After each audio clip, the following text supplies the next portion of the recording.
സ്വീകരിക്കുമെന്ന് ചിന്തിച്ച എത്ര പേരുണ്ട്? എല്ലാം നമ്മളൊന്ന് തിരിഞ്ഞു നോക്കുമ്പോൾ ഒരു അത്ഭുതമല്ലേ?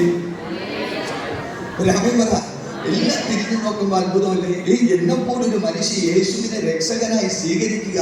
പെന്തക്കോസ്ത് അത് ഞാൻ വിശ്വസിച്ചിരുന്ന ഒരു പദമാണ്. പെന്തക്കോസ്ത് ഒരു കോസ്റ്റില്ല, അത് വിടാം. എങ്കിലും ഞാൻ വിശ്വസിച്ച പെന്തക്കോസ്തുകാരന്മാർ പറയുന്ന കഥവില്ലാത്ത ഭാഷയിൽ പെന്തക്കോസ്തുകാരന്മാർ ഒരു പരിശുദ്ധാത്മാവുള്ളൂ. എനിക്ക് ചിന്തിക്കാൻ വയ്യ. ഈ ഞാൻ പെന്തക്കോസ്തുകാരന്മാർ എന്ന് പറഞ്ഞ ഒരു വിഭാഗത്തിന്റെ തലയിൽ അടിച്ചേൽപ്പിച്ച അതേ അന്യഭാഷയോ അതേ പരിശുദ്ധാത്മാവിനെ ചുമന്നുകൊണ്ട് ഞാൻ ഇന്ന് നിങ്ങളുടെ മുമ്പിൽ നിൽക്കുന്നത് എനിക്കൊരു അത്ഭുതമാണ്, എനിക്കൊരു ആശ്ചര്യമാണ്. കാരണം അതെന്റെ കണ്ണുകൾക്ക് വിശ്വസിക്കാൻ കഴിയുന്നില്ല, അതെന്റെ ബുദ്ധി തൊഴിലുന്നില്ല, അതെന്റെ കുടുംബത്തിന് പറഞ്ഞിട്ടുള്ളതാണോ അറിയത്തില്ല. പക്ഷേ അത് സ്വർഗത്തിലുള്ളത് അറിയാവുന്നത്.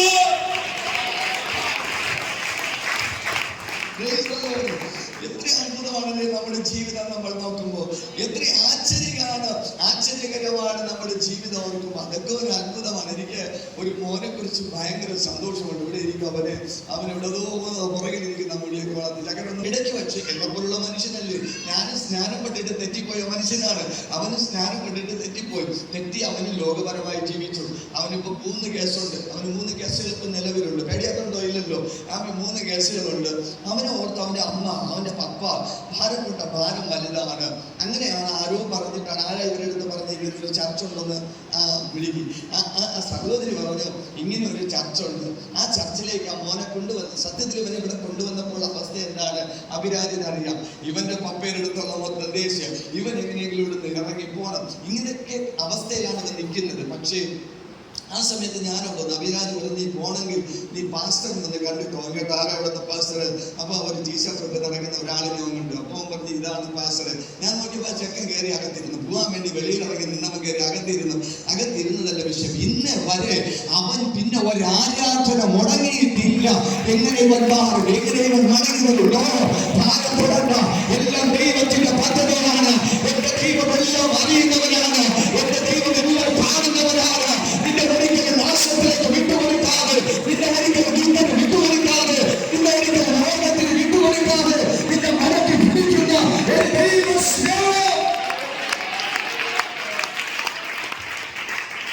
അല്ലേ? നീ പറ, ശക്തിയോടെ പറ. ഇവിടെ മറ്റൊരു പറഞ്ഞിരിക്കുന്നു 38 കിലോമീറ്ററിലാണ് അവർ വരുന്നത്. ഞാൻ തന്നെ അതിശയപ്പെട്ടു പോയി. അവരുടെ വീട്ടിലേക്ക് എത്താൻ പറ്റ പാടി ഞങ്ങൾക്ക് അറിയത്തുള്ളൂ രാത്രി. പക്ഷേ 38 കിലോമീറ്ററിൽ നിന്ന് വരുന്നവർ തക്ക സമയത്ത് ആലയത്തിൽ എത്തുന്നു. അദ്ദേഹവും ഭാര്യയും കുഞ്ഞും എത്തുന്നു. അദ്ദേഹം പറഞ്ഞൊരു സാക്ഷ്യമുണ്ട്. ഒരുപാട് ചർച്ചയിൽ പോയിട്ടുണ്ട്. അദ്ദേഹത്തിന്റെ മാതാപിതാക്കൾക്ക് 40 വർഷത്തിന് പഴക്കം പെന്തക്കോസ്തുമായിട്ട് പരിചയമുണ്ട്. ഒത്തിരി സഭകളിൽ അദ്ദേഹത്തെ കൊണ്ടുപോയിട്ടുണ്ട്. ഒന്ന് നന്നാക്കാൻ വേണ്ടി ശ്രമിച്ചിട്ടുണ്ട്. മാരാമൻ കൺവെൻഷന് കൊണ്ടുപോയിട്ടുണ്ട്.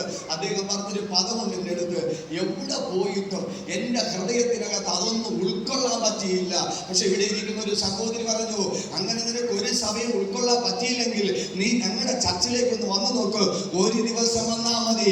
ഒരു ദിവസം നോക്കാൻ വന്നവരാ. 38 കിലോമീറ്റർ മഴയും വെയിലുമൊന്നും കുഴപ്പമില്ല. അവർ മുഴുകാതെ എത്തുന്നെങ്കിൽ അതിനകത്ത് ഇത് ദൈവത്തിന്റെ പദ്ധതിയാണ്. ഇത് സമുദ്രത്തിന്റെ വെടിക്കല്ല. ഇത് ദൈവത്തിന്റെ പ്ലാനാണ്. ഇതിനെ കുറിച്ച് ദൈവത്തിനൊരു പ്ലാനുണ്ട്. അവരുടെ ദീർഘ ദൃഷ്ടി അത്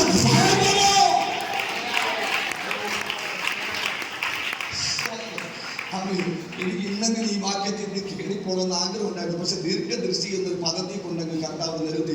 ഒരു രാമൻ പറ, ദൈവത്തിന്റെ ഇഷ്ടമാണ് നമ്മുടെ ഇഷ്ടം. ഒരു ഹല്ലേലൂയ പറഞ്ഞാട്ടെ. ചിന്തിച്ചേ, ദൈവത്തിന് നമ്മെ കുറിച്ചുള്ള ദൈവത്തിന്റെ ദീർഘദൃഷ്ടി. നമ്മെ എന്ന് പറയുമ്പോൾ നിങ്ങൾ എപ്പോഴും എന്നെ കുറിച്ചുള്ള ഒരു ചിഹ്നം, നിങ്ങളെ കുറിച്ച് അവരവരെ കുറിച്ച് മാത്രം എടുത്താൽ മതി. അവരവരെ കുറിച്ചുള്ള ദൈവത്തിന്റെ ഒരു ദീർഘദൃഷ്ടി അത് ഭയങ്കരമാണ്. കാരണം നമുക്ക് എല്ലാത്തിനും പരിമിതികളുണ്ട്. ചിന്തയ്ക്ക് പരിമിതികളുണ്ട്, സമ്പത്തിന് പരിമിതികളുണ്ട്, അധ്വാനിക്കുന്നതിന് പരിമിതികളുണ്ട്, നമ്മുടെ വികാരങ്ങൾക്ക് പരിമിതി, എല്ലാറ്റിനും ഒരു മനുഷ്യനായ നമുക്ക് പരിമിതികളുണ്ട്. പക്ഷേ പരിമിതികളില്ലാതെ വന്ന നമ്മെ കുറിച്ച് എല്ലാം അറിയാവുന്നവനും നമ്മുടെ ജീവിതത്തിൽ എല്ലാം പ്രവർത്തിക്കാൻ കഴിയുന്നവനും ഒരേ ഒരാളാണ് നമ്മുടെ സൃഷ്ടികർത്താവായ നമ്മുടെ സർവശക്തനായ ദൈവം എന്ന് പറയുന്നത്. നമ്മുടെ ജീവിതത്തിനകത്ത് എങ്ങനെ അനുഗ്രഹിക്കപ്പെടാം, എങ്ങനെ ഉയർച്ച പ്രാപിക്കാം, എങ്ങനെ എന്റെ കടഭാരം മാറും, എങ്ങനെ എന്റെ വിഷയം മാറും, എങ്ങനെ എന്റെ ആപരാധി മൊത്തത്തിൽ നമ്മളൊരു വിഷയത്തിലാണ്. പക്ഷേ നമ്മൾ വായിച്ച വചനം വിഷയങ്ങളെ കുറിച്ചല്ല പറയുന്നത്. ദൈവം നമ്മെ അനുഗ്രഹിക്കാം എന്നല്ല പറഞ്ഞിരിക്കുന്നത്. ദൈവം നമ്മെ അനുഗ്രഹിച്ചിരിക്കുന്നു എന്നൊരു പദത്തിലാണ് നിർത്തിയിരിക്കുന്നത്. ദൈവം നമ്മെ അനുഗ്രഹിച്ചിരിക്കുന്നു എന്ന് പറ. ദൈവം എന്നെ അനുഗ്രഹിച്ചിരിക്കുന്നു. എന്നെ നോക്കിയിട്ട് പറയുന്നത് ഞാൻ അനുഗ്രഹിക്കപ്പെട്ടവനാണെന്നൊന്ന് പറയാൻ ഞങ്ങൾക്കുള്ള ആരെങ്കിലും ഉണ്ടോ? ഞാനൊരു അനുഗ്രഹിക്കപ്പെട്ടവനാണ്. നമ്മുടെ പുറമെ നമ്മൾ അനുഭവിക്കുന്ന ഘട്ടത്തിൽ കടം, നഷ്ടം, കടഭാരം, നഷ്ടം, കുടുംബകലക്കം, ശാപം, ദാരിദ്ര്യം, രോഗം, ഇതെല്ലാം നമ്മൾ പുറമെ അനുഭവിച്ച് നമ്മൾ പലരുടെ മുമ്പ് തല ഉയർത്തി നിൽക്കാൻ കഴിയാതെ വ്യാകുലപ്പെട്ടിരിക്കുമ്പോൾ നീ ഒന്ന് നിന്റെ അകത്തേക്ക് നോക്കിയാൽ നിന്റെ അകത്ത് വന്നൊരു പുതിയ മനുഷ്യനെ കുറിച്ച് ഞാൻ കഴിഞ്ഞ ആഴ്ച പറഞ്ഞു.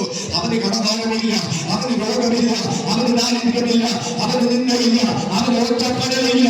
ഇന്ന് പകൽ അവൻ ശക്തനാണ്. യേശുക്രിസ്തു മുഖാന്തരം സകലത്തിനും ജയമായി നിന്നെ നടത്തുന്ന ഒരു ജയാളിയാണ്. നിന്റെ ആരോഗ്യമുണ്ട്, നിന്റെ ആരോഗ്യമുണ്ട്, നിന്റെ ആരോഗ്യമുണ്ട്.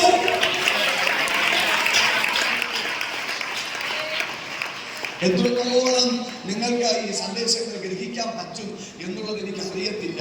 നിങ്ങൾ ഗ്രഹിക്കണമെന്ന് ആഗ്രഹിച്ചിട്ടാണ് ഞാൻ പറയുന്നത്. പക്ഷെ ഗ്രഹിക്കുന്നെങ്കിൽ അതൊരു പെരുക്കളായി തന്നെ മാറുമെന്ന് ഞാൻ വിശ്വസിക്കുകയാണ്. നമ്മളെല്ലാം പുറമേയുള്ളതാണ് ശ്രദ്ധിക്കുന്നത്, പുറമേയുള്ളത് ശ്രദ്ധിക്കുന്നു. പുറമേയുള്ള രോഗം, പുറമേയുള്ള പ്രശ്നം, പുറമേയുള്ള കടം, പുറമേയുള്ള നിന്ന, പുറമേയുള്ള കടഭാരം, ഇങ്ങനെയുള്ള പല വിഷയങ്ങളെ പുറമേ ധരിക്കുമ്പോൾ ഇതൊന്നും പ്രശ്നമല്ലാത്ത അകത്തൊരാളിരിക്കുന്നെന്ന് മറക്കരുത്. അകത്തൊരാൾ ഇരിപ്പുണ്ട്. പുറമേ പ്രശ്നങ്ങളുണ്ടെങ്കിലോ, പുറമേ സാമ്പത്തിക ബുദ്ധിമുട്ടുണ്ടെങ്കിലോ, പുറമേ നിന്ദയുണ്ടെങ്കിലോ, പുറമേ കടഭാരമുണ്ടെങ്കിലോ, പുറമേ പ്രതിസന്ധികളുണ്ടെങ്കിലോ, ഇതൊന്നും ഒരിക്കലും ബാധിക്കാത്ത ഒരാത്മപൂർണ്ണനായ ഒരു മനുഷ്യൻ, ഒരകത്തെ മനുഷ്യൻ, ഒരാത്മപൂർണ്ണനായ മനുഷ്യൻ, ഒരകത്തെ മനുഷ്യൻ നിന്നെ നടത്തേണ്ടതിന് ജഡമല്ല, നിന്നെ നടത്തേണ്ടതിന് ആത്മമനുഷ്യനാണ്, നിന്നെ നടത്തേണ്ടതിന് ജഡമല്ല, നിന്നെ നയിക്കേണ്ടതിന് ആത്മമനുഷ്യനാണ്. ഇതുകൊണ്ട് ഒരിക്കൽ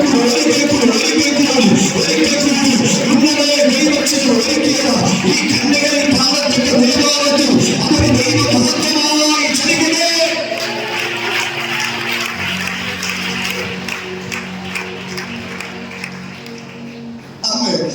ഞാൻ ആ ഭാഗം നിർത്തിയിട്ട് ആ പുത്രൻ എന്നുള്ള തെളിവിന്റെ ഭാഗം നിർത്തിയിട്ട് ഞാൻ ഇങ്ങോട്ട് വരികയാണ്. ശ്രദ്ധിക്കുക, ഇപ്പൊ ദൈവം പറയുന്നത് അനുഗ്രഹിക്കാമെന്നല്ല.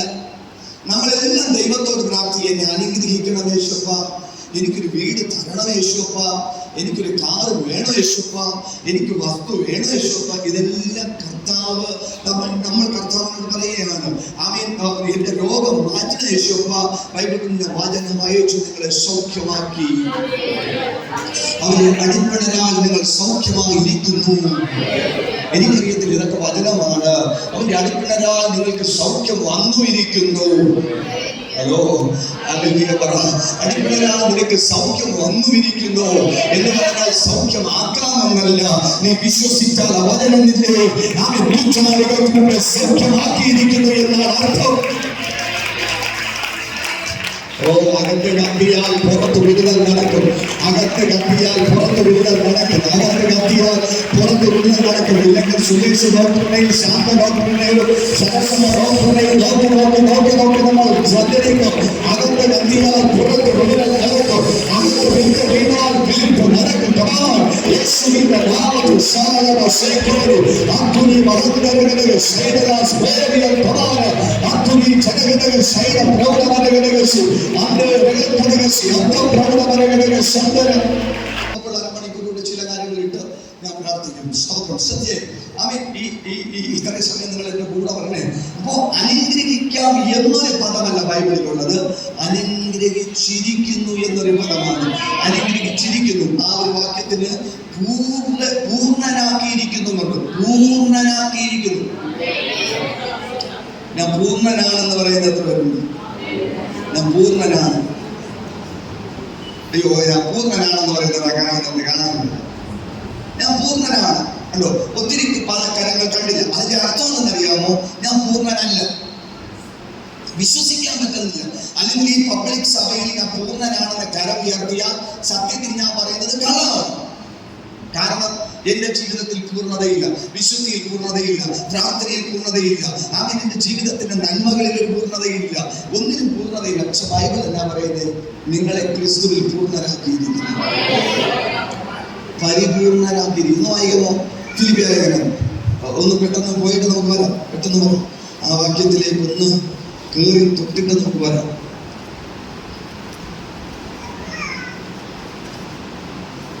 എല്ലാ പൂർണ്ണതയും ആരിലുണ്ട്? ഒന്ന് പറയുക ദൈവമക്കളെ, ആരിലുണ്ട്? ക്രിസ്തുവിനുണ്ട്. നിങ്ങളോട് ഒരാൾ ചോദിക്കുകയാണ്, നീ ദൈവത്തെ കണ്ടിട്ടുണ്ടോ എന്ന് ചോദിച്ചാൽ നിങ്ങൾ എന്നെ മറുപടി പറയും. ദൈവത്തെ കണ്ടിട്ടുണ്ടെന്ന് ഉറപ്പുള്ളവർ എത്ര പേരുണ്ട്? ഞാൻ കഴിഞ്ഞ ആഴ്ചയുടെ തൊട്ട വിഷയമാണ്. ഞാൻ ദൈവത്തെ കണ്ടിട്ടുണ്ടെന്നുള്ളവരെന്ന് കരവേൽപ്പിക്ക്. ഇത്രയും കരവുള്ളൂ. കർത്താവിനെ കണ്ടിട്ടുള്ള എത്ര പേരുണ്ട്?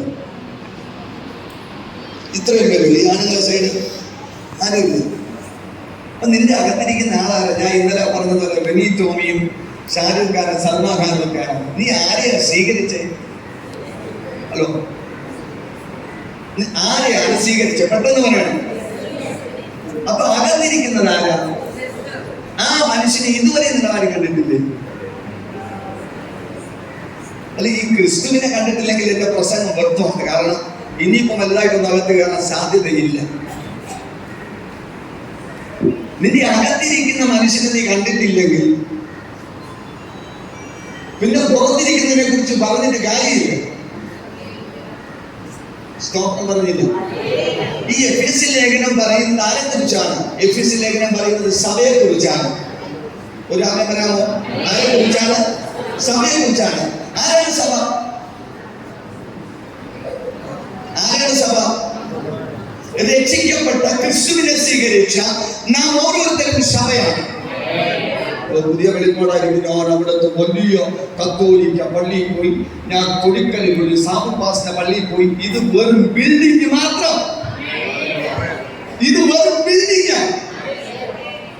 സ്തോത്രം പറയാമോ? നിങ്ങൾക്ക് മനസ്സിലാക്കുക, ഇത് വെറും ബിൽഡിംഗ്. വലിയ പള്ളി കാണിച്ചിട്ട് ശിഷ്യന്മാര് പറഞ്ഞപ്പോ യേശു പറഞ്ഞാ, നിന്റെ മുതുമുത്തച്ഛന്മാര് ഇത്ര നാളുകൊണ്ട് ഉണ്ടാക്കി ഇറക്കിയിരിക്കട്ടെ, കല്ലിന്റെ കല്ല് ശേഷിക്കത്തില്ല. ബിൽഡിംഗ് എല്ലാം തകരും. ബിൽഡിംഗ് എല്ലാം തകരും. ഈ ബിൽഡിങ്ങിനെ അല്ല സഭ എന്ന് പറയുന്നത്, അല്ലെങ്കിൽ ഇത് പണ്ട് പള്ളി എന്ന് പറയുന്നത്. ബിൽഡിംഗ് അല്ല. എവിടെ പോകുന്നു? സഭയെ പോകുന്നു. നമ്മൾ അങ്ങനെ പറയും. പക്ഷെ സാക്ഷാൽ സഭയല്ല, നമ്മളാ. രക്ഷിക്കപ്പെട്ട ദൈവ പൈതലാണ് സഭ. അത് സത്യമാണ്. ഒരു വാക്യം വായിക്കുമ്പോ എഫെസ്യ ലേഖനം 1-ാം അധ്യായം 22-ാം വാക്യം. എഫെസ്യ 1:22. നമ്മൾ ചിന്തിച്ചോണ്ടിരിക്കുന്നത് അത് തന്നെ. 22-ഓ 23-ഓ ആണ്. വായിച്ചോ? അല്ലെ, അത്രയും വായിച്ചോ? പെട്ടെന്ന് വായിക്കോ. എല്ലാത്തിനും എല്ലാം നടക്കുന്നവന്റെ ശരീരമായിരിക്കുന്ന സഭ.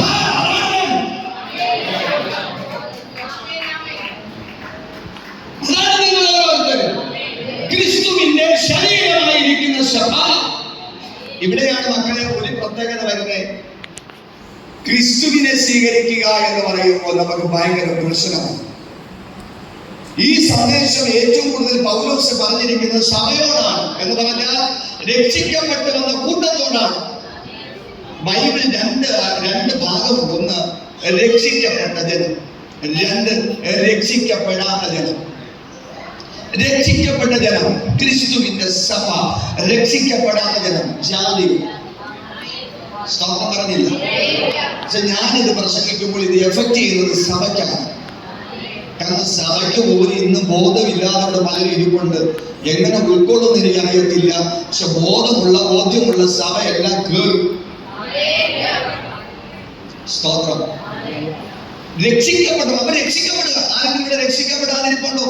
ഈ വരുന്ന 2-ാം ശനിയാഴ്ച നമുക്ക് സ്നാനം നടപ്പുണ്ട്. സ്നാനപ്പെടാൻ ആരെങ്കിലും ആഗ്രഹിക്കുന്നോ? സ്നാനപ്പെടാൻ ആഗ്രഹിക്കുന്ന ആരെങ്കിലും ഉണ്ടെങ്കിൽ കര ഉയർത്തിക്കേ. 1 ആരെങ്കിലും ഉണ്ടോ? ഇല്ലേ? 2. ഓ എന്റെ പൊന്നെ ചക്കര മുത്ത ഉമ്മ. വേറെ ആരെങ്കിലും ഉണ്ടോ? അയാൾ അവകാശി വന്നിട്ടില്ലേ ഇന്ന്? അദ്ദേഹം പൊക്കി, സിസ്റ്റർ പൊക്കിയോ? പൊക്കുന്നില്ലേ? ഈ സന്ദേശം സഭയോടാണ്. എന്നെ നിങ്ങൾ ശ്രദ്ധിക്കണം. ഓണം അത്രയും പോയാൽ മതി.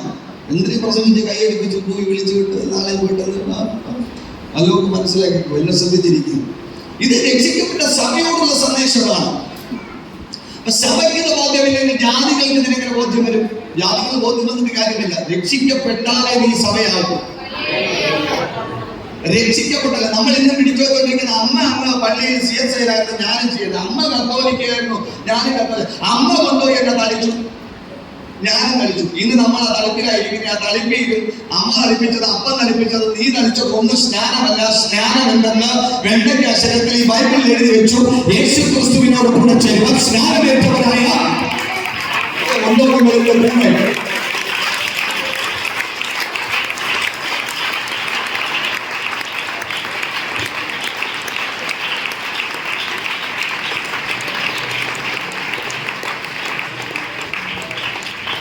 രക്ഷിക്കപ്പെട്ട ദൈവസഭയോട് പറയുന്ന ദൈവിക സന്ദേശമാണ്. രക്ഷിക്കപ്പെട്ട സഭയ്ക്ക് ഇത് ക്യാച്ച് ചെയ്യാൻ പറ്റിയില്ലെങ്കിൽ ഇതാർക്കും ക്യാച്ച് ചെയ്യാൻ പറ്റത്തില്ല. കാരണം അത്രയ്ക്കും ആത്മീയ അർത്ഥമാണ് പറയുന്നത്.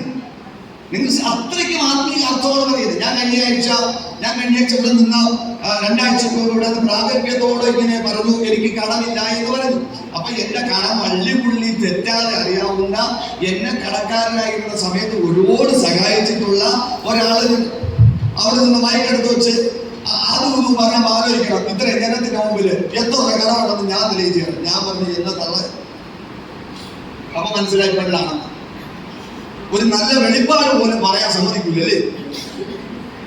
ഒരു നല്ലൊരു ഞാൻ കടമില്ല എന്ന് പറഞ്ഞത് വെളിപ്പാടാണ്.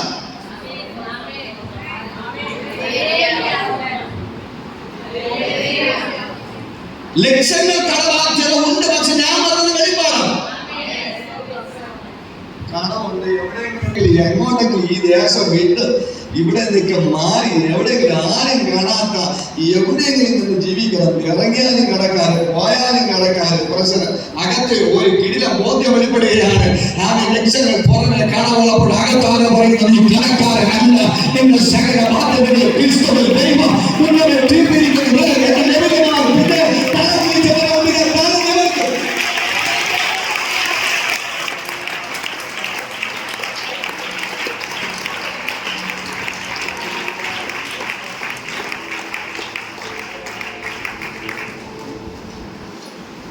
സാമ്പത്തികത്തിന്റെ ബുദ്ധിമുട്ടിന്റെ നടുവിൽ നിൽക്കുന്നവനോട് നിന്റെ ബാധ്യത ക്രിസ്തുവിൽ തീർത്തിരിക്കുന്നു എന്ന് പറഞ്ഞാൽ എങ്ങനെ വിശ്വസിക്കാൻ പറ്റും? അപ്പോ ഈ ആത്മീകരിൽ തന്നെ 2 കാറ്റഗറി ഉണ്ട്. നിങ്ങൾ ശ്രദ്ധിക്കാൻ വേണ്ടിയിട്ടാണ്, എനിക്കത് പറയുന്നത് ഇഷ്ടമില്ല. ആത്മീകരിൽ 2 കാറ്റഗറി ഉണ്ട്. അത് അപ്പോസ്തലനായ പൗലോസ് തന്നെയാണ് അതും പറഞ്ഞത്. കൊരിന്ത്യ ലേഖനത്തിൽ പ്രാകൃത മനുഷ്യനും ആത്മീക മനുഷ്യനും. ഈ സഭയ്ക്കകത്ത് പ്രാകൃതനുണ്ട്, ആത്മീകനുണ്ട്, എന്നിട്ട് ലോക മനുഷ്യനുമുണ്ട്. ഞാൻ ഇന്നലെ വരെയൊക്കെ ചിന്തിച്ചത് എന്റെ ചർച്ചയിലിരിക്കുന്ന എല്ലാവരും ഭയങ്കര വെളിപ്പാടുള്ളതാണെന്നാണ്. 2 ആഴ്ച കൊണ്ട് ഞാൻ ചിന്തിച്ചു ചില വെളിവുകൾക്കൊന്നും ഒരു വെളിവില്ലാത്തതിനകത്തുണ്ടെന്നുള്ള ചില ബോധ്യങ്ങളുണ്ട്. എന്റെ കുഞ്ഞെ നല്ല വെളിപ്പാട് പറയുമ്പോൾ അതിനെ നല്ല രീതി കേട്ടി സ്വത്രം പറ. ദൈവം ഒരിക്കലും കള്ളം പറയും. ദൈവം കള്ളം പറയൂ? ദൈവം കള്ളം പറയൂ? ദൈവം കള്ളം പറയത്തില്ല. ദൈവം കള്ളം പറയത്തില്ല. ദൈവം ഒന്നേ പറയത്തുള്ളൂ. അപ്പൊ ദൈവമാണ് പൗലോസിന് ബോധ്യം കൊടുത്തത്. പൗലോസ് എഴുതി വെക്കുകയാണ്, എഫെസസിലെ സഭയോട് പൗലോസ് എഴുതി വെക്കുകയാണ്, അവൻ ക്രിസ്തുവിൽ ദൈവം നിങ്ങളെ അനുഗ്രഹിച്ചിരിക്കുന്നു. അത് നമ്മൾ വായിച്ച വാക്യം ഏതാണ്? നിങ്ങളെ അവൻ ദൈവത്തിന്റെ സകല സമ്പൂർണതയും ദേഹരൂപമായവനിൽ വസിക്കുന്നു. ആരിൽ? ക്രിസ്തുവിൽ. ആരുടെ സമ്പൂർണത? ദൈവത്തിന്റെ സർവ സമ്പൂർണത. നമ്മൾ പറയുന്നത് കേട്ടിട്ടില്ലേ? തന്തിയാനെ കണ്ട മോനെ കാണുന്നു. അവളെ കണ്ട അവള് നാട്ടുഭാഷയിലേക്ക് പറയും. ആ വാക്യത്തിൽ നിർത്തിയ അതിന് വാക്യത്തിന് പൂർണ്ണതയായോ? ആ വാക്യത്തിന്റെ പൂർണ്ണതയായോ? ഇല്ല. ബാക്കി വരാം. ഇല്ല എന്ന് പറഞ്ഞു ബാക്കി പറയാം. നിങ്ങളിപ്പോ എന്നെയും പറ്റി ജീവിക്കാൻ ഞാൻ നോക്കും. ബാക്കി പറയാം. അഭിജിതമാരെല്ലാം എഴുതി പോയ ദൈവത്തെ ആരും ഒരു നാളും കണ്ടിട്ടില്ല. പിതാവിന്റെ മടിയിലിരിക്കുന്ന പുത്രനായ ക്രിസ്തു അവനെ വെളിപ്പെടുത്തിയിരിക്കുന്നു. ദൈവത്തെ വെളിപ്പെടുത്തിയിരിക്കുന്നത് നീ ക്രിസ്തുവിനെ കണ്ടിട്ടുണ്ടെങ്കിൽ ഇനി ദൈവത്തെ കണ്ടിട്ടില്ല എന്ന്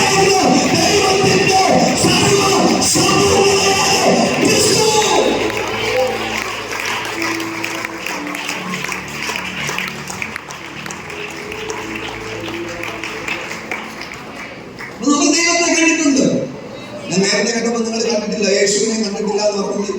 നിങ്ങൾ യേശുവിനെ കണ്ടിട്ടില്ല, ദൈവത്തിനെ കണ്ടിട്ടില്ല. ഞാൻ യേശുവിനെയും കണ്ടിട്ടുണ്ട്, ദൈവത്തെ കണ്ടിട്ടുണ്ട്. കർത്താവ് ഒരു പദം പറഞ്ഞു, എന്നെ കണ്ടത് എന്റെ എന്റെ പിതാവിനെയോ ദൈവത്തെ തപ്പി നടക്കണ്ട. നിന്റെ അകത്ത് നീ പ്രാപിച്ചിരിക്കുക ക്രിസ്തുവിനെ കാണാൻ ശ്രമിക്കുക. നിന്റെ അകത്തിരിക്കുന്നവർ സാക്ഷാൽ അറിയാമെന്ന് ശ്രദ്ധിക്കപ്പെട്ടതായ സർവശക്തനായ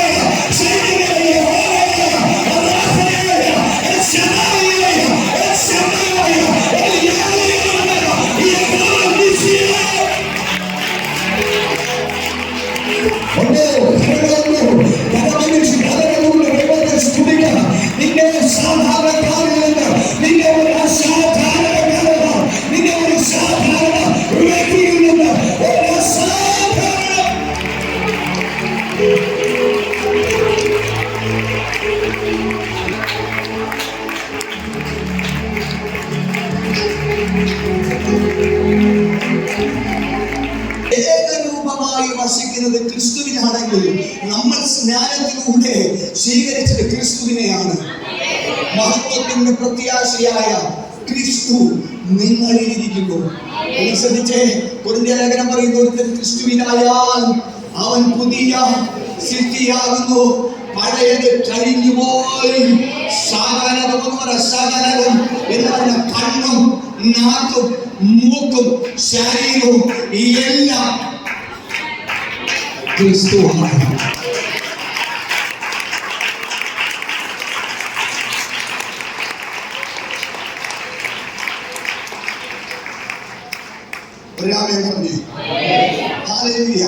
ഇനി ക്രിസ്തുവിൽ ദൈവത്തിന്റെ സർവസമ്പൂർണത ഉണ്ടെങ്കിൽ അതിന്റെ ബാക്കി തന്നെ വേഗത്തിൽ വായിച്ചു. അനാത്മീകരാക്കി തീർക്കത്തക്ക നിലവാരത്തിൽ അറിവില്ലായ്മ നമ്മെ വല്ലാണ്ട് ഭരിക്കുകയാണ്. ഒരാമയും പറഞ്ഞില്ല. നിങ്ങൾ ശ്രദ്ധിച്ചേ, ഞാൻ വിശുദ്ധിയിൽ പൂർണ്ണനാണെന്നൊരു വ്യക്തിക്ക് ബോധ്യമായാൽ അടുത്തൊരു അശുദ്ധിയിലേക്ക് തൊടാൻ ആ വ്യക്തി അറയ്ക്കും. കാരണം ഇന്നയോളം വിശുദ്ധിയിൽ ജീവിച്ച ഞാൻ ഇനി ഒരു അശുദ്ധിയിലേക്ക് കരഞ്ഞു പറ്റിയില്ല, ഇനി ഒരു പാപത്തിലേക്ക് ഞാൻ കരഞ്ഞു പറ്റിയില്ല. എന്റെ വീണ്ടും വീണ്ടും പാപത്തിലേക്ക് കരഞ്ഞിട്ടുള്ള ആ പൂർണ്ണമായ തിരിച്ചറിയില്ല.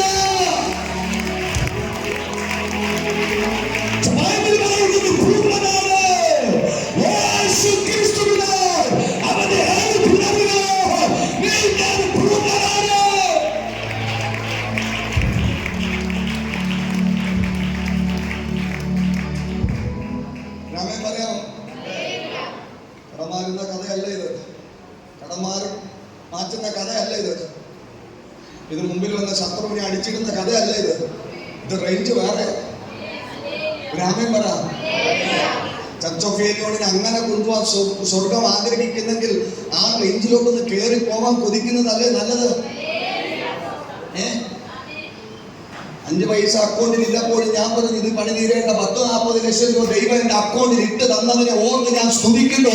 1 രൂപ കടമില്ലാതെ ഈ വീട് എന്റെ ദൈവം എനിക്ക് ഫിനിഷാക്കി തരുന്നതിനായി സ്തോത്രം. ഒരു നന്മയ്ക്ക് മുടക്കം വരാതെ ദൈവത്തെ നടത്തുന്നതിനായി സ്തോത്രം. ഒന്ന് പറയാൻ പറ്റുമോ? മുമ്പിൽ 1000 പ്രശ്നങ്ങളുടെ തല പിടിച്ച് കുടിക്കാൻ നിൽക്കുമ്പോൾ ക്രിസ്തുവിനെ ജയം.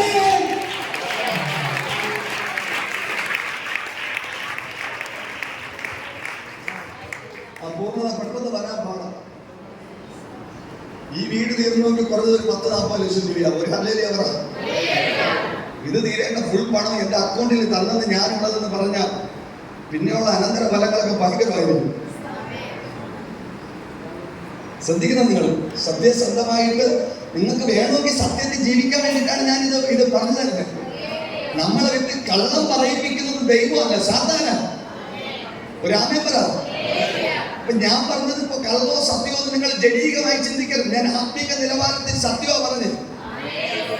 ഞാൻ ജനിക്കുന്നതിന് മുമ്പ് എനിക്കുള്ളതെല്ലാം ദൈവം തന്നിട്ട് എന്നെ ഒരുക്കിയിട്ടാണ് ദൈവം വിളിച്ചതെങ്കിൽ, ഇങ്ങനെ ഒരു ഭവനം ദൈവം ആരംഭിച്ചിട്ടുണ്ടെങ്കിൽ ഇത് പൂർത്തിയാക്കേണ്ട സമ്പത്തോ എനിക്ക് വേണ്ടി സ്വർഗ്ഗത്തിലെ ദൈവം എനിക്ക് വെച്ചിട്ടുണ്ട്. എനിക്കതിൽ കൺഫ്യൂഷനില്ല, എനിക്കതിൽ നിരാശയില്ല, എനിക്കതിൽ ഭാരമില്ല.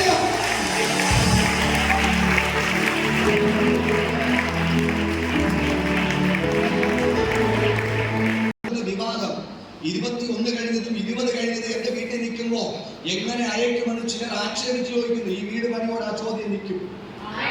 അവൻ നമ്മളെ കണ്ടതുപോലെ അല്ല. അവ ഇല്ലാത്ത കല്യാണം പറഞ്ഞെങ്കിൽ എവിടെയൊക്കെ വാരിക്കൂട്ടി ഇട്ടിരുന്നു.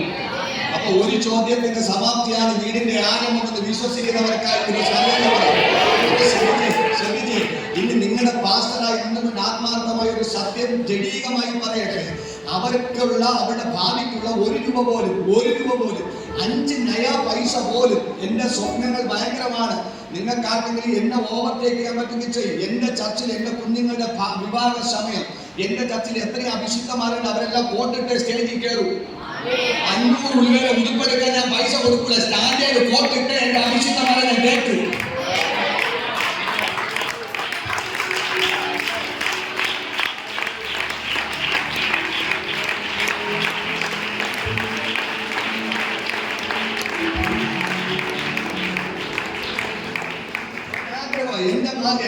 എന്റെ പിതാവ് പാഷൻ യൂൾ ബ്രിന്നർ അത് ചെയ്യണമെന്നാണ് ആഗ്രഹം.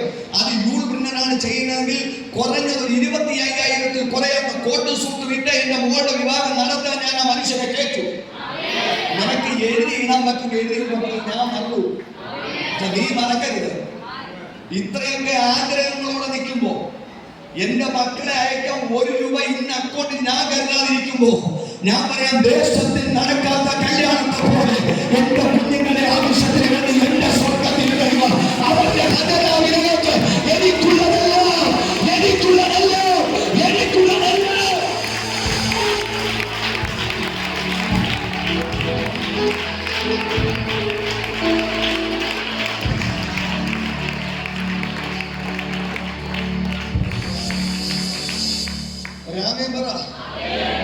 കൈയടിക്കുന്നതും നിങ്ങൾ ഇപ്പൊ സ്തുതിക്കുന്ന എല്ലാം ഈ സ്പിരിറ്റിലായിരിക്കണം എപ്പോഴും.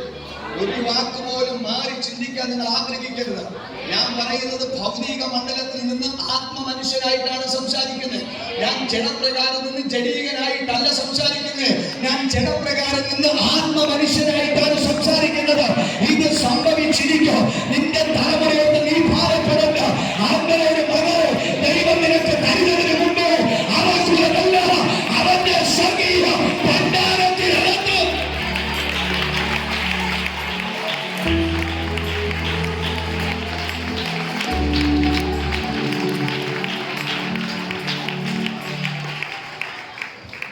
പണമില്ല എന്ന് പറഞ്ഞ് മക്കളെ ഓർത്ത് ഭാരപ്പെടുന്ന ആത്മീയത നിനകത്തുണ്ടെങ്കിൽ ആ സമയം നീ ബൈബിൾ വായിക്കാൻ വേണ്ടി ഉപയോഗിക്ക്. നീ ചുമ്മാ ടെൻഷൻ അടിക്കാതെ ദൈവത്തിന് സ്തോത്രം പറ. സമയം വേഗത്തിൽ ഓടിപ്പോകുന്നു. ശ്രദ്ധിച്ചേ, നീ വെറുതെ ടെൻഷൻ അടിക്കാതെ. ഞാൻ എന്റെ ഭാര്യയോട് പറഞ്ഞിട്ടുണ്ട്, എന്റെ കരത്തിൽ വന്നതിന് മാക്സിമം പോയി എത്ര ഉണ്ടെന്ന് അനിൽ ബ്രദറിന് മാത്രമേ അറിയത്തുള്ളൂ. എന്റെ ഉദ്ദേശം ചിലപ്പോൾ ഒരു 1 ലക്ഷം രൂപ. ആരും അദ്ദേഹത്തോട് പറയരുത്, കൊടുത്തിട്ട് പിന്നെ എത്ര ഉണ്ടെന്ന് ഞാൻ ചോദിച്ചിട്ടില്ല. ഉദ്ദേശം ഇനി 1.5 ആയെങ്കിൽ പറയും, പാസ്റ്റർ ഇപ്പോഴും ഇത്രേ ചെലവായെന്ന് പറഞ്ഞുകൊണ്ടിരിക്കണായിരിക്കും. അങ്ങനെ ചിന്തിക്കരുത്. എന്റെ ഉദ്ദേശം ചിലപ്പോൾ 50 ഒന്നാഴ്ച കാണും. അത് കഴിഞ്ഞാൽ പിന്നെ ഇതെങ്ങനെ പൊങ്ങും എന്നൊരു ചോദ്യം ഉണ്ടെങ്കിൽ ഞാൻ എന്റെ ഭാര്യയോട് പറഞ്ഞൊരു പദമുണ്ട്. ഈ വീടിന്റെ പേര് പറഞ്ഞ് ഒരു വാക്ക് നമ്മുടെ വീട്ടിനകത്ത് സംസാരം ഉണ്ടാകരുത്. ഇതിനെ ഓർത്ത് നീ ഭാരപ്പെടരുത്. ആരംഭിച്ചവൻ സ്വർഗത്തിലെ ദൈവമാണെങ്കിൽ ഇതിനെ അവസാനമാണ്. അവൻ ആരംഭിക്കും, അവൻ ഓടേകയും, അവൻ ആരംഭിക്കും, അവൻ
വെളിപ്പെടുത്താൻ വേണ്ടി ഒന്നുകൂടി ഞാൻ വീടിനെ തൊട്ടോട്ടെ പ്രിയപ്പെട്ടവരെ.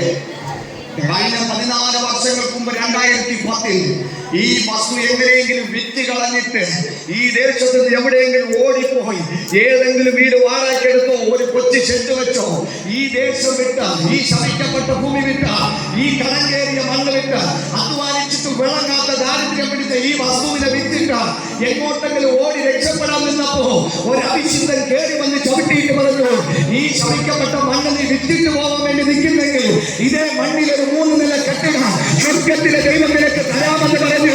നീங்க 14 വർഷങ്ങൾക്ക് ശേഷം നീங்க 14ാമത്തെ വർഷം നിന്റെ ജീവിതത്തിന് വിരോധമായി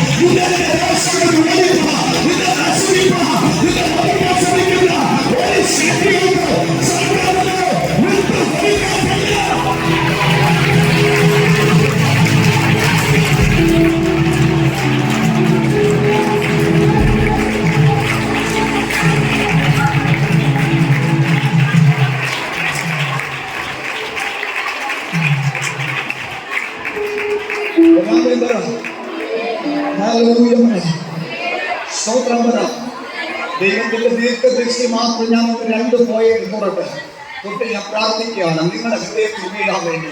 എനിക്ക് ശേഷിച്ചില്ല 10 മിനിറ്റുകൾ കൊണ്ട് ഞാൻ 2 കാര്യങ്ങളൊന്ന് വിടട്ടെ. ദൈവത്തിന്റെ ശ്രദ്ധിച്ച് നമ്മൾ ജനം കടയ നിയമത്തിൽ ദൈവം വിളിച്ചിറക്കിയ ഇസ്രായേൽ ജനമാണ്. അവർ ജനമാണ്, അവർ ജാതികളാണ്, അവർ ജനമാണ്. പക്ഷെ നമ്മൾ ദൈവം വിളിച്ചിറക്കുമ്പോൾ ഇസ്രായേൽ ജനത്തെ മിസ്രൈമിനകത്ത് നിന്ന് വിളിച്ചിറക്കി ജനത്തെ കൊണ്ടുവരുമ്പോൾ അവരുടെ ജീവിതത്തിനകത്ത് ഭയങ്കര സന്തോഷമായിരുന്നു. കാരണം മിസ്രൈമിനകത്ത് അനുഭവിക്കുന്ന അടിമ ജീവിതം, ഉപദ്രവം, ബലഹീനത, ആ സമയത്തിന് ആഹാരം കിട്ടുന്നില്ല, അടിമ വേല ചെയ്യുന്നത് പോലെ ചെയ്യിപ്പിക്കുന്ന അവസ്ഥ ഈ ജനത്തെ മോശമുഖാന്തരം വിളിച്ചിറക്കുമ്പോൾ ഇറങ്ങി വരാൻ ഈ ജനത്തിന് ഭയങ്കര ഉത്സാഹമായിരുന്നു. പക്ഷേ ഈ യാത്ര നടന്ന് വന്ന് അവർ എത്തിയത് എല്ലാ വലിയ മടങ്ങുന്ന ഒരു സ്ഥലത്തായിരുന്നു. നമുക്കറിയാം 14ാം അധ്യായത്തിലേക്ക് വരുമ്പോൾ മുമ്പിൽ ചെങ്കടലിന്റെ കരയിൽ വന്ന് അവർ അവസാനിച്ചു. ഇസ്രായേൽ ജനത്തിന് മുമ്പിൽ വഴികളില്ല, പുറകോട്ട് പോകാൻ പറ്റത്തില്ല.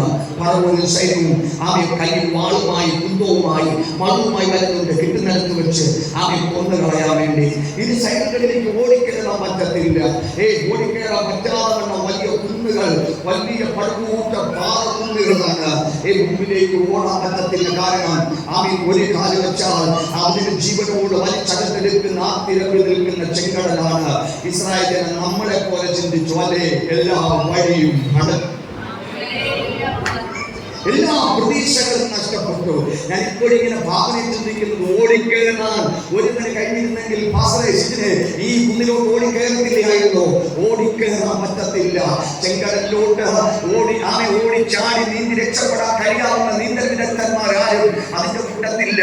അവർ തീരുമാനിച്ചു, ഈ മരുഭൂമിയിൽ ഞങ്ങൾ മരിക്കും, ഈ മരുഭൂമിയിൽ ഞങ്ങൾ മരിക്കും. വിളിച്ചിറക്കിയ നാൾ മുതൽ മാത്രമേ ഇവർക്ക് ഈ ദൈവത്തെ അറിയാവുന്നുള്ളൂ. നമ്മളെ വിളിച്ചിറക്കിയ നാൾ മുതൽ ഈ ദൈവത്തിനെ അറിയാം. പക്ഷേ ഇപ്പോ അവരോട് ദൈവം കാണിച്ചത് വഞ്ചതി എന്ന് തോന്നി. അവർ തിരിച്ചവരുടെ നടത്തിപ്പുകാരനായ മോശയോട് പറയുന്ന ചില പദങ്ങളുണ്ട്. മിസ്രൈം മതിയായിരുന്നു, കാരണം ഫറവോന്റെ അടിമവേല മതിയായിരുന്നു. അതേ മുഖത്തിൻ കീഴിലായ മതിയായിരുന്നു. എന്തിന് നീ ചതിയനോട് ചെയ്തു? മോശയും ദൈവത്തോട് ചോദിപ്പാൻ തക്കവല്ല. അതേ മോശയുടെ ജീവിതത്തിലും സന്ദർഭം വന്നു. മോശയും ദൈവത്തോട് ചോദിച്ച്, എന്ത് ചെയ്യും കർത്താവേ? എല്ലാ വഴിയും മഴ. നിങ്ങൾക്ക് തോന്നുന്നു ഏതൊക്കെ അവസ്ഥകളിൽ നിന്ന് നമ്മെ വിളിച്ചിറക്കി കൊണ്ടുവന്ന ദൈവം എല്ലാ വഴിയും അടച്ചു വെച്ചിട്ടാണ് നമ്മളെ വിളിച്ചു കൊണ്ടുവന്നതെന്ന് പലപ്പോഴും നമ്മൾ അനുഭവിച്ചിട്ടുണ്ട്, പലപ്പോഴും ചിന്തിച്ചിട്ടുണ്ട്. തീർന്നോ, അവസാനിച്ചോ കർത്താവേ? എല്ലാവരും കിട്ടുന്നതിന്റെ പുറകെ ഇറങ്ങി തിരിച്ചപ്പ. പക്ഷെ ഇനി എന്ത് ചെയ്യും? എന്താണ് അവസ്ഥ? എങ്ങനെ കുഞ്ഞുങ്ങളുടെ കാര്യം? എങ്ങനെയാണ് സാഹചര്യങ്ങൾ? പലപ്പോഴും തോന്നിയിട്ടുണ്ട്. പുറമേയുള്ള എല്ലാ കണ്ണുകൾ കൊണ്ട് അവർ വീക്ഷിച്ചു നോക്കി ലക്ഷക്കണക്കിന് ജനം വഴികളെല്ലാം അടഞ്ഞിരുന്നു. പക്ഷെ ഞാൻ ദൂത് പറയട്ടെ, മിസ്രൈമിന്റെ ഫറവോൻ രാജാവ് പറയുന്നത് എന്തെന്നറിയാവോ? ഞാനിവരെ പിടിക്കും, ഞാനിവരെ കൊല്ലും. ഫറവോനായ രാജാവേ, ഒരു രാജ്യത്തിന്റെ പ്രഭുവേ, നിനക്ക് പോലും അറിയാത്തതുകൊണ്ട്, നിനക്ക് പോലും കാണാൻ കഴിയാത്ത ദീർഘദൃഷ്ടി എന്റെ തമ്പുരാനുണ്ടായിരുന്നു. നടത്തിക്കുന്ന മോശയ്ക്കും ദീർഘദൃഷ്ടിക്ക് ഒരു പരിധിയുണ്ട്. എല്ലാ വഴിയും അറിഞ്ഞെന്ന് പറഞ്ഞപ്പോ ഇവരാരും പറഞ്ഞില്ല. ആർക്ക് വളയ്ക്കാൻ കഴിയാത്ത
എത്ര അത്ഭുതമാണ് അവിടെ നടക്കുന്നത്.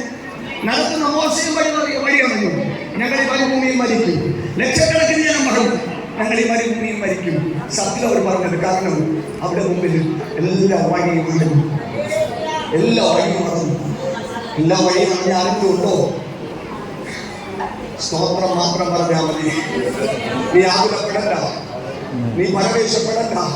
നിന്നെ വിളിക്കുന്നതിന് മുമ്പ് ആർക്കും തുറക്കാൻ കഴിയാത്തതും ആർക്കും അടയ്ക്കാൻ കഴിയാത്തതുമായ ഒരു വഴി.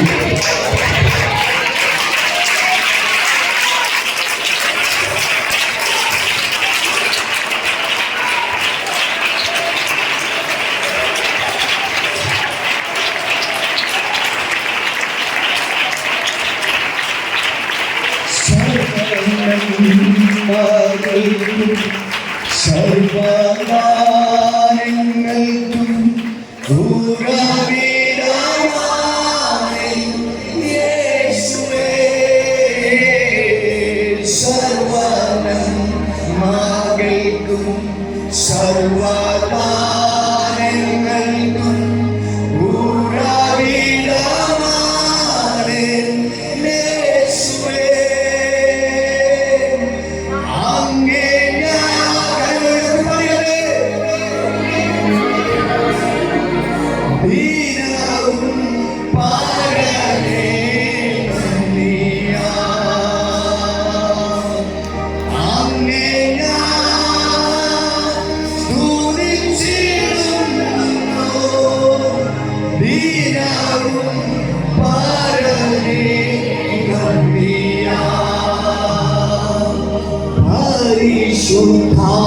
പരിശുദ്ധാത്മാവാൽ നിറയ്ക്കാൻ ആരുധിയാവും എന്നെ.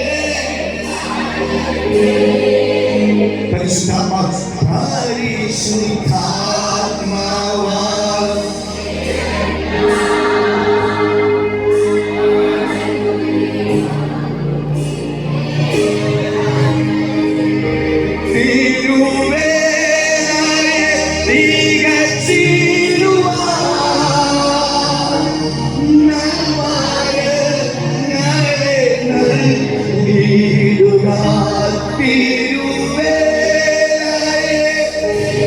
ഒരുമിച്ച് പാടിയേ.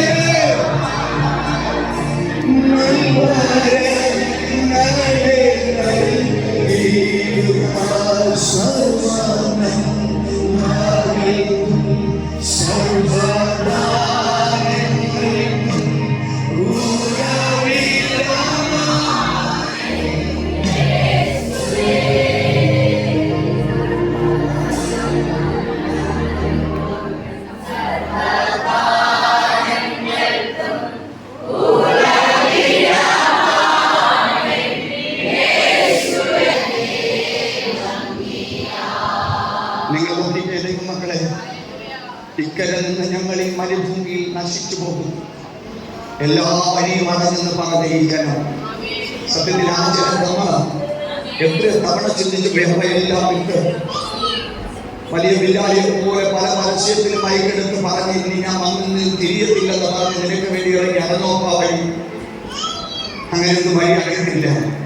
നിന്നെ വിളിക്കുന്നതിന് മുമ്പേ നിനക്ക് വേണ്ടിയിട്ടുള്ള വഴി സ്വർഗ്ഗം തുറന്നു വെച്ചു. പിന്നെന്തിനായി ഈ മരുഭൂമി വന്നേ? പിന്നെന്തിനായി ഇങ്ങനെ ഒരു ഞെരുക്കം വന്നേ? ഞാൻ ബലഹീനനാണെന്ന് യേശു പറഞ്ഞേ. അപ്പൊ നിനക്ക് അറിയത്തില്ലേ? എനിക്കത് താങ്ങാൻ പറ്റത്തില്ലെന്ന് നിനക്ക് അറിയത്തില്ലേ? മക്കളെ, ആർക്കും ചെയ്യാൻ കഴിയാത്തത് നിന്റെ ജീവിതത്തിൽ ചെയ്യാൻ എനിക്ക് പദ്ധതി ഉണ്ട് എന്ന് നീ അറിയണം. നീ ആശ്രയിച്ച വാതിലെല്ലാം അടന്നു, നീ പ്രതീക്ഷിച്ച വഴികളെല്ലാം അടന്നു. ഒരാമേ പറ, ആമേ പറ. തപ്പിച്ചതാ. കാരണം ആർക്കും തുറക്കാൻ പറ്റാത്ത ഒന്ന് നിനക്ക് വേണ്ടി തുറന്നു തരാൻ വേണ്ടിയിട്ടാണ്. എന്റെ കൂടെ കണ്ണടിച്ച് കർത്താവിനുള്ള മനസ്സുകൊണ്ടുള്ള ഓരോ ശക്തിയോടെ കരങ്ങൾ അടിച്ചു.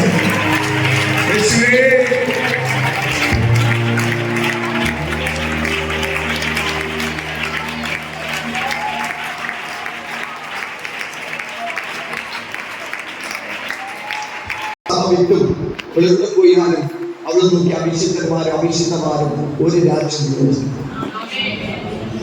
അവളോട് പപ്പ എനിക്ക് ഇന്നും ആ രാജ്യം പ്രവചിച്ചു. 6 മാസം കഴിഞ്ഞിട്ടോട് പറയും പപ്പ ഇന്ന ദൈവദാസൻ എനിക്ക് രാജ്യം പ്രവചിച്ചു. ഞാൻ എന്റെ മോളോട് പറയാറുണ്ട്, നിനക്കല്ലാതെ ആർക്കാ ദൈവം ആ രാജ്യം തുറക്കുന്നത്? എന്താ പ്രിയപ്പെട്ടവരെ, ഫീസ് കൊടുക്കാത്തതുകൊണ്ട് ഇത്രയും 21-കാരിയെ കോളേജിന്റെ പ്രിൻസിപ്പാളിന്റെ റൂമിൽ വരുത്തുകയും 3 ദിവസത്തോളം വെളിയിൽ നിർത്തിയിരിക്കുകയും അവൾ ആഴ്ചകൾ തോറും ഫീസ് കൊടുക്കാതെ കൊടുക്കാനില്ലാതെ വീട്ടിൽ നിന്ന സന്ദർഭങ്ങൾ ഈ കഴിഞ്ഞ മാസങ്ങളിൽ എന്റെ ജീവിതത്തിൽ വന്നു പോയിട്ടുണ്ട്. പലപ്പോഴും ഞങ്ങൾ ആരോടും പറഞ്ഞില്ല, കടം വാങ്ങിക്കാൻ ഞങ്ങൾ ആരോടും പോയില്ല. ഇന്ന് മാത്രം അവരോട് പറഞ്ഞു, കോളേജിൽ നിന്ന് ഇറക്കി വിട്ടാൽ നിരാശ കൊണ്ട് മറ്റൊരിടത്ത് പോലെ മക്കളെ കയറി വരാൻ ഒരു അപ്പന്റെ വീടുണ്ട്.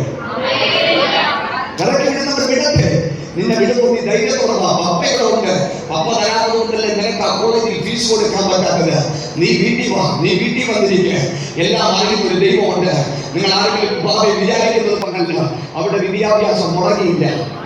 ചില ദിവസങ്ങൾ കഴിയിരിക്കുന്നു, നോ പ്രോബ്ലം. ചില ദിവസങ്ങൾ അപമാനിക്കപ്പെട്ടു, കൂട്ടുകാരൊന്നും നോ പ്രോബ്ലം. പക്ഷെ സ്വർഗത്തിലെ ദൈവം മാനിക്കാതിരിക്കുമോ? നിന്ദിച്ചവരുടെ നടുവിൽ മാനിക്കാതിരിക്കുമോ?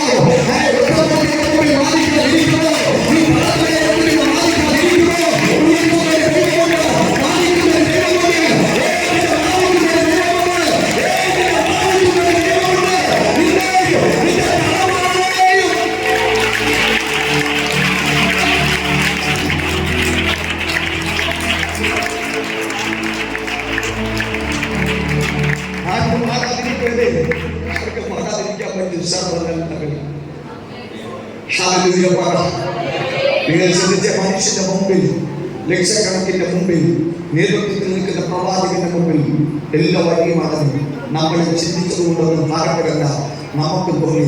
പക്ഷെ ഞാൻ ചോദിക്കട്ടെ, കടന്നു തീർന്നു എന്ന് പറഞ്ഞെടുത്തുണ്ട് എത്രയോ വഴികൾ തുറന്ന് ഈ 2024 സ്വർഗ്ഗം നമ്മെ കൊണ്ടുവന്നിരുന്നു. നമ്മെ പറയാമോ? കലതി പറയാമോ? ചിലതൊക്കെ അറിയാമോ? വിശ്വസിച്ചോണം. ചില വാതിലൊക്കെ അറിയാമോ? വിശ്വസിച്ചോണം. വഴിയില്ല എന്ന് മാത്രം നീ പറയരുത്. ഇനി ഒന്നും ദൈവം എനിക്ക് വേണ്ടി ഒരുക്കാനില്ല. ഒന്ന് പറ, ഒന്നും എനിക്ക് ദൈവം എനിക്ക് ഒരുക്കാനില്ല. എനിക്ക് വേണ്ടി എന്റെ കുടുംബത്തിന് വേണ്ടി ദൈവം ഒന്നും ഒരുക്കാനില്ല. ഒന്ന് പറഞ്ഞില്ല നിങ്ങൾ, ഒന്ന് പറ. നിന്നെ കുറിച്ച് നീ പറ. ഇനി ദൈവം എനിക്കൊട്ട് ഒന്നും ഒരുക്കാനില്ല. ദൈവം എനിക്കൊട്ട് ഒരുക്കി വെച്ചത് ഞാൻ കണ്ടാൽ മാത്രം മതി.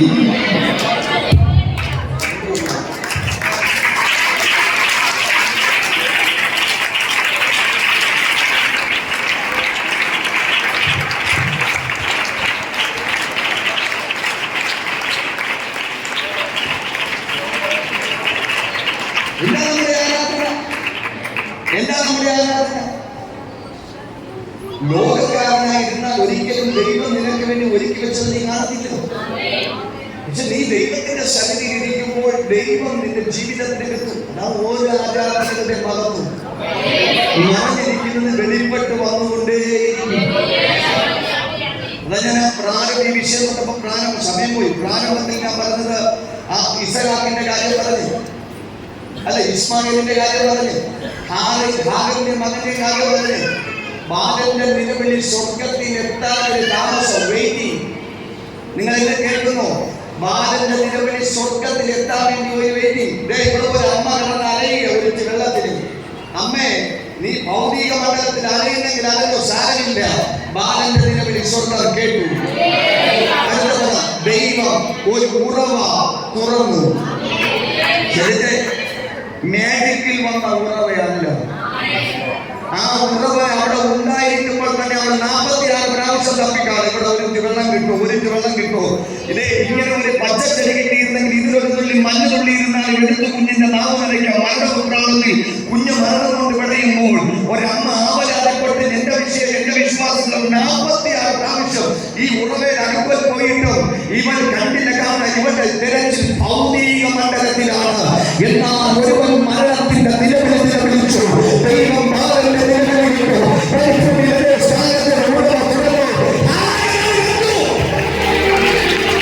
നീ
നിന്റെ കണ്ണുകൾക്ക് മറഞ്ഞിരുന്ന ചിലത് നിന്റെ കണ്ണിൽ തന്നെ വെളിപ്പെട്ട് വരാൻ പോകുന്നുവെന്ന്, നിന്റെ കണ്ണിൽ ഒളിച്ചിരുന്ന ചിലത് നിന്റെ കൺമുമ്പിൽ തന്നെ വെളിപ്പെട്ട് വരാൻ പോകുന്നുവെന്ന് ഇന്ന് പകല് ആത്മാവാനന്ദത്തിൽ പ്രവചിക്കുകയാണ്. ഇതൊരു പ്രവചന ശബ്ദമാണ്. അവിടെ വേണം വീഴുക ചിലതിന്റെ പേര് ഈ പകലിൽ സാധാരണമാണ്. ആർക്കും ഇതിനെ വിളിക്കാൻ പറ്റത്തില്ല, ആർക്കും അതിനെ മറയ്ക്കാൻ പറ്റത്തില്ല, ആർക്കും അതിനെ വിളിക്കാൻ.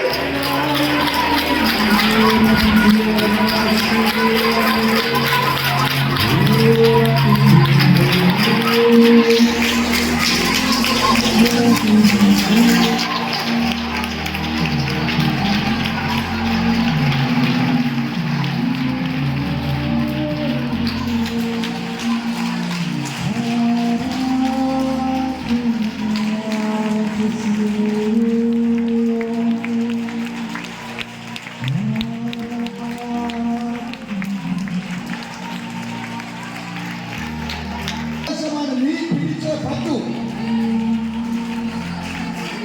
നോക്കേണ്ട സമയമല്ല. വചനം അയച്ചു വിടുവിക്കുന്ന കർത്താവ്, വചനം അയച്ചു വിടുവിക്കുന്ന കർത്താവ്, വചനം അയച്ചു, വചനം അയച്ചു.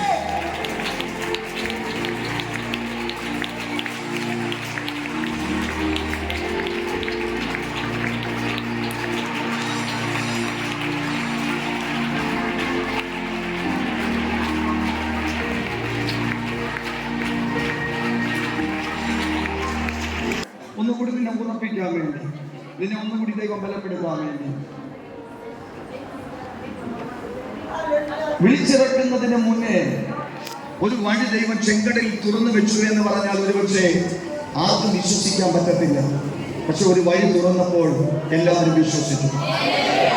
ഇനി നിങ്ങൾ ഇപ്പൊ കരമടിക്കല്, ഈ ദൂരത്ത് തിരിച്ച് അടുത്തൊരു ദൂരോട് പറഞ്ഞ് കണക്കും. വഴി അറിഞ്ഞ സമയം എല്ലാ വഴിയും അവസാനിച്ചപ്പോൾ കടലിന്റെ അക്കരന്റെ അവസ്ഥ, ഇപ്പൊ നിൽക്കുന്നിടത്തുള്ള അവസ്ഥ, കൂട്ട നിലവിളി, മരണകരമായ നിലവിളി. തമ്പുരാൻ ആ നിലവിളിയുടെ നടുവിൽ ഒരു വഴിയെ അവർക്ക് കാണിച്ചു കൊടുത്തു. അവരപ്പോഴാ കണ്ടേ ഇങ്ങനെ ഒരു വഴി തുറന്നിരിക്കുന്നു. നാഷണൽ ഹൈവേ പോലെ ഒരു വഴി തുറന്നു കിടക്കുന്ന അവർ കണ്ടു. ആ വഴിയിലൂടെ അവർ അക്കരെ കടന്നു. അവർ അക്കരെ കടന്നു. ഇപ്പുറത്ത് മരണത്തിന്റെ നിലവിളി. അക്കരെ കയറിയപ്പോൾ തപ്പിനോടും നൃത്തത്തോടും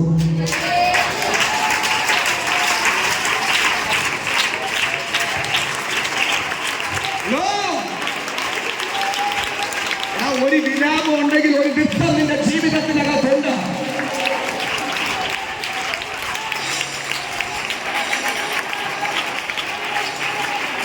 ഒരു വിലാപം ഉണ്ടെങ്കിൽ ഒരു നൃത്തം നിന്റെ ജീവിതത്തിനകത്തുണ്ട്.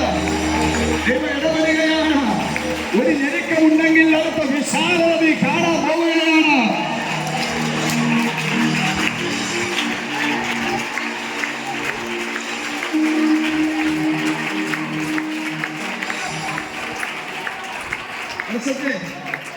ആ ഒരു ഭാഗം കൂടി പറഞ്ഞിട്ടെ, എന്തായാലും 10 മിനിറ്റ് താമസിച്ചു വേഗത്തിൽ. ആ സന്ദർഭം കഴിഞ്ഞു. മറ്റൊരു സന്ദർഭത്തിനകത്ത് ഇവിടെ ജീവിതത്തിനകത്ത് ആഹാരമില്ലാതെ ബുദ്ധിമുട്ട്, ഭയങ്കര അഭിപ്രായങ്ങൾ വെളിപ്പെട്ടു. മിസ്രൈം മതിയായിരുന്നു, അവിടെയാകുമ്പോൾ ചിറ്റുള്ളിയും ചുവന്ന ഉള്ളിയും ഒക്കെ ഉണ്ട് എന്ന് പറഞ്ഞ സാധാരണ മനുഷ്യന്റെ സാധാരണ ഫുഡ്. രാമേം പറ എന്നും സാധാരണ തിന്നാനല്ല ദൈവം നിന്നെ വിളിച്ചു. സ്വതന്ത്രം പറഞ്ഞു, എന്നും സാധാരണ തിന്നാനല്ല ദൈവം നിന്നെ വിളിച്ചു. ആ ചാളയും നൊത്തൂലിയൊക്കെ വീട് നല്ല സാധനത്തിനൊക്കെ കയറി പിടി. ആരൊക്കെ പെണ്ണുങ്ങൾ 5-6 പെട്ടെന്ന് കൈകളാത്തതുപോലെ ഒരു തോന്നുന്നു പിന്നാലെ പോലെ ഒരു നല്ല കല്ലിനെ പറ. അത് വിളിയുടെ പ്രത്യേകത. സ്വപ്നം പറഞ്ഞില്ല. ഇവരിപ്പോഴും പറയുന്നില്ല മിസ്രൈം മതിയായിരുന്നു. അവിടെയാണെങ്കിൽ പറങ്ങോണ്ട് ചുറ്റുള്ളിയും ചുവന്ന ഉള്ളിയും ഒക്കെ ഉണ്ട്. കഷ്ടപ്പാടാണ് സമ്മതിച്ചു. പക്ഷെ ഇങ്ങനെയൊക്കെ അഡ്ജസ്റ്റ് ചെയ്തങ്ങ് പോവാമായിരുന്നു. പട്ടിണി കിടന്ന് ചാവണ്ടല്ലോ. ഇവിടെ ചിന്ത ചെയ്താ. പക്ഷേ ദൈവം ഒരു കാറ്റടിപ്പിച്ചു. ഒന്ന് പറഞ്ഞു, ദൈവം ഒരു കാറ്റടിപ്പിച്ചു. കടലിന്റെ അടിത്തട്ടിൽ കിടന്ന ലിബിയാത്തിന്റെ തലയെ തകർത്ത് അത് കാടപ്പക്ഷിയായി പറന്നിറങ്ങി വന്ന ലക്ഷക്കണക്കിന് ഇസ്രായേൽ ജനത്തിന്റെ അടുക്കൽ വന്നിട്ട് തറയിൽ നിന്ന് 2 മൂടം ഒന്നാണെന്ന് നോക്കിക്കോ. നിന്റെ മുട്ടിന് താഴ്.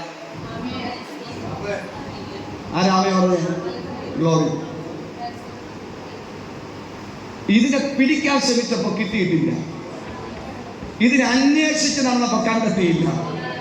ഇതിനെങ്ങനെ സമ്പാദിച്ചുണ്ടാക്കാന്ന് പറഞ്ഞിട്ടും ഒന്നും നടന്നില്ല. നീ അത് അനുഭവിക്കേണ്ട സമയമായപ്പോ, കയ്യടിക്കരുത്, കേട്ടിട്ട് കയ്യടിക്കണം. നീ അത് അനുഭവിക്കേണ്ട സമയമായപ്പോ കടലിന്റെ അടിത്തട്ടിൽ കിടന്നതിനെ പറത്തി ഉയർപ്പിച്ച് നിന്റെ മുഴങ്കാലിന്റെ നടുവിൽ കൊണ്ടിട്ടിട്ട് അവൻ ഇപ്പൊ കാലപക്ഷി പറയല്ലേ, എന്നെ ഒന്ന് പിടിക്ക്, എന്നെ ഒന്ന് പിടിക്ക്, ഞാൻ നിനക്കുള്ളതാണ്, എന്നെ ഒന്ന് പിടിക്ക്, ഞാൻ നിനക്കുള്ളതാണ്, എന്നെ ഒന്ന് പിടിക്ക്.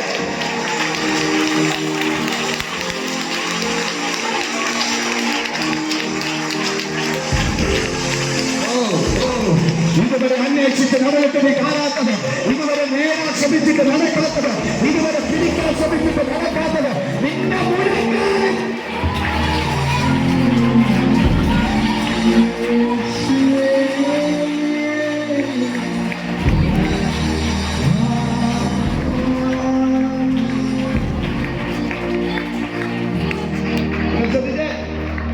ചർച്ചപ്പേരുകളിൽ നിൽക്കുന്നത് പോലെ ഈ ഒരു ചെറിയ കൂട്ടമല്ല. പലരും പല നിലവാരത്തിൽ പറയുന്നെങ്കിൽ ഞാൻ ഏറി തന്നെ പിടിക്കാം. ഒരു 40 ലക്ഷത്തോളം ജനം, ഒരു 40 ലക്ഷത്തോളം ജനം, ഒരു ആമേൻ പറ. ഒരു 40 ലക്ഷത്തോളം ജനം. എന്റേത് ഷിജിനും പിടിക്കണ്ട, ഷിജിൻ്റെത് ഞാനും പിടിക്കണ്ട. ഷിജിനുള്ളത് എന്റെ കാലിന്റെ കീഴെ വന്നിട്ട് മുട്ടിയിട്ട് പിടി പിടി എന്നല്ല പറയുന്നത്. എനിക്കുള്ളത് എന്റെ കാൽ കീഴ്, ഷിജിനുള്ള ഷിജിന്റെ കാൽ കീഴ്, 40 ലക്ഷത്തിനുള്ളതും അതാത് മനുഷ്യന്റെ കാൽ കീഴ്. അങ്ങനെയാണെങ്കിൽ നിനക്ക് ആരെ അടിച്ചു മാറ്റേണ്ടി വരത്തില്ല. ഇതിനകത്ത് നിൽക്കുന്ന ഓരോ മനുഷ്യനും അവകാശപ്പെട്ടത് ഈ പകലിൽ ദൈവങ്ങൾക്ക്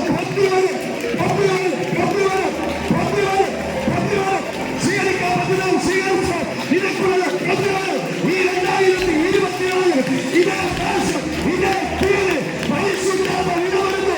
ഇതേക്കുള്ള നന്മയെ നിന്റെ അടുക്കൽ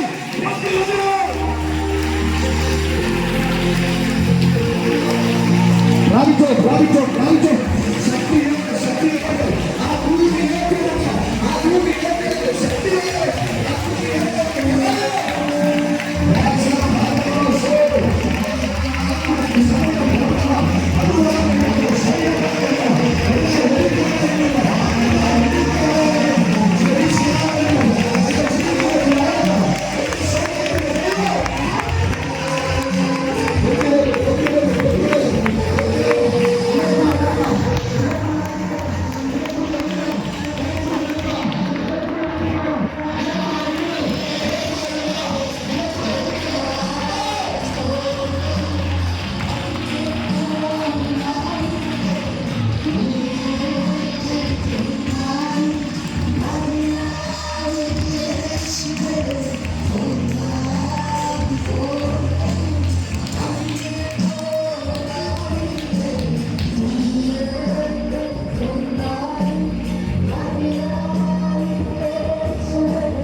നിന്റെ ജീവിതത്തിനകത്ത് ചിന്തകൾ, നീ തപ്പി നടന്നിട്ട് കിട്ടാത്ത ചിന്തകൾ, നിന്റെ അടുക്കൽ തങ്ങി വരുന്ന ദിനങ്ങളുണ്ട്. ആത്മാവി ഫലം നിങ്ങൾ ആലയത്തിന് കൈമാറുകയാണ്. ഇതുവരെ നീ സമ്പാദിച്ച് കൂട്ടാൻ ശ്രമിച്ചിട്ട, നീ പിടിക്കാൻ ശ്രമിച്ച് പൊതിക്കാതെ നിന്റെ കയ്യിൽ നിന്ന്